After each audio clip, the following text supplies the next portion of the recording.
Hello আমার প্রিয় ছাত্রছাত্রী বন্ধুরা, আজকে তোমাদের রেডক্সের উপর একটা রিঅ্যাকশন করে আমি দেখাচ্ছি। রেডক্স মানে তোমরা নিশ্চয়ই বোঝো, অক্সিডেশন রিডাকশন, এটাকে একসঙ্গে জুড়ে বলে রেডক্স। তো আজকে তোমাদের যে রিঅ্যাকশনটা করে দেখানো হবে, এখানে আমরা নিয়েছি একটা KMnO4 সলিউশন। এটার কালার তোমরা সবাই জানো, সলিউশনটা কি সেটাও তোমরা জানো। এখানে নিয়েছি একটা HCl solution, hydrochloric acid solution. আর এখানে তোমরা দেখতে পাচ্ছ একটা সলিউশন রয়েছে, এটা Na2S এর সলিউশন, সোডিয়াম সালফাইডের সলিউশন। তো আমরা একে একে এটার মধ্যে ঢালবো এবং দেখব কি কি চেঞ্জ হচ্ছে। তো আমি অ্যাসিস্ট করবার জন্য আমার ভাগ্নি অনুষ্কা রায়চৌধুরীকে এখানে ডেকে নিয়েছি। তো ও আমার কিছু স্টুডেন্টকে এরকমভাবে হেল্প করবে কিভাবে কি সলিউশন পরস্পর ঢালা হবে। তো তোমরা দেখো কি কালার চেঞ্জ হয়, দেখতে থাকো। প্রথম জন চলে হয়, এখানে KMnO4 সলিউশনটা ও এই কন্টেনারটার মধ্যে ঢেলে দিচ্ছে। ঢেলে দে,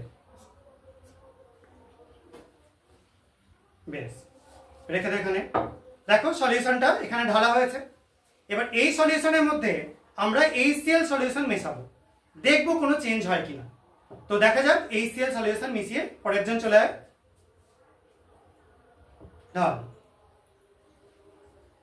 দেখো HCl সলিউশন মেশানো হলো।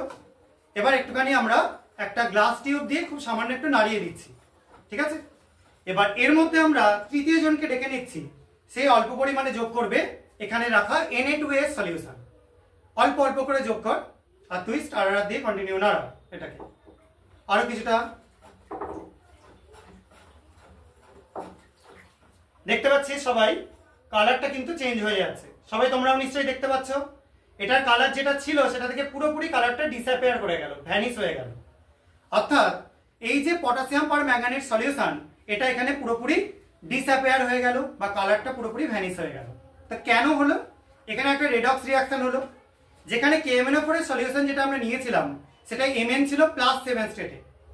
যখন আমরা সেটাকে Na2S আর HCl এর সাথে বিক্রিয়া করালাম, অ্যাসিড মিডিয়ামে Na2S H2S গ্যাস তৈরি করলো, এবং এই H2S গ্যাসের জন্য আমরা ওভারঅল যে সলিউশনটা দেখতে পাচ্ছি সেটার কালারটা আস্তে আস্তে চলে গেল। কারণ H2S একটা বিজারণধর্মী পদার্থ আর KMnO4 একটা জারণধর্মী পদার্থ। যখন দুটোকে আমরা বিক্রিয়া করাচ্ছি তখন H2S টা সালফারে কনভার্ট হয়ে যাচ্ছে, অর্থাৎ S2- থেকে হয়ে যাচ্ছে S0, আর KMnO4 এর Mn টা +7 থেকে হয়ে যাচ্ছে +2, কারণ MnCl2 তৈরি হচ্ছে এখানে। তোমরা যদি এখানে HCl এর জায়গাতে H2SO4 ইউজ করো তাহলে MnSO4 তৈরি করবে, সেখানেও কিন্তু Mn হবে +2, এবং সেখানেও এই H2S যেটা রয়েছে সেখান থেকে সালফার তৈরি হবে। আশা করি যে তোমরা এই রেডক্স রিঅ্যাকশনটা বুঝতে পেরেছো। 11 এর কেমিস্ট্রিতে তোমাদের যে চ্যাপ্টারগুলো রয়েছে তার মধ্যে কিন্তু রেডক্সের রিঅ্যাকশন আছে। দুটো এক্সপেরিমেন্ট আছে, আজকে তোমাদের একটা করে দেখালাম, জাস্ট একটা রাফ এক্সপেরিমেন্ট। এটা আমরা জানতে পারবো কিভাবে রেডক্সের রিঅ্যাকশন হয়। পরের দিন তোমরা আলটিমেট রিঅ্যাকশনগুলো শিখবে। আশা করা যায় আজকের ক্লাসটা তোমাদের ভালো লাগবে।